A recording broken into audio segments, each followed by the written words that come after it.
మన ఫిన్ ట్యాంక్ చాలా మురికిగా ఉందని చెప్పేసి క్లీన్ చేద్దామని చాలా జాగ్రత్తగా తీసుకొని వెళ్ళాను. అండ్ ఫిన్‌ని ఒక కంటైనర్‌లో వేసేసి ఈలోపు వాష్ చేస్తుంటే అనుకోకుండా వాడి ట్యాంక్‌కి ఇలా హోల్ పడింది. చుట్టూ ఒక క్రాక్ కూడా లేదు. జస్ట్ ఆ ప్లేస్ మాత్రమే అలా హోల్ పడిపోయిందనమాట. ఆ పార్ట్ అంతా బయటకొచ్చేసింది. ఇంక చేసేదేం లేక ఫిన్ గాడిని వేరే దాంట్లో ఏశాను. నియర్లీ 1 వీక్ తర్వాత నేను ఫిన్ గాడి కోసం కొత్త ఎక్వేరియం తీసుకున్నాను. అప్పటి వరకు వాడింకా ఆ కంటైనర్‌లోనే ఉన్నాడు.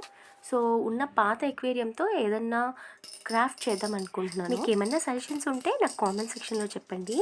నాకైతే కొన్ని ప్లాన్స్ ఉన్నాయి. మీరిచ్చిన సజెషన్స్ ఇంకా బెటర్‌గా అనిపిస్తే నేను అవి ఫాలో అవుతాను. ఇంకా వీడి ట్యాంక్‌ని నీట్‌గా క్లీన్ చేసేసి వాడికి మంచిగా ఇలా అరేంజ్ చేశాననమాట. ఇంకా it's time to bring the fin back to his tank.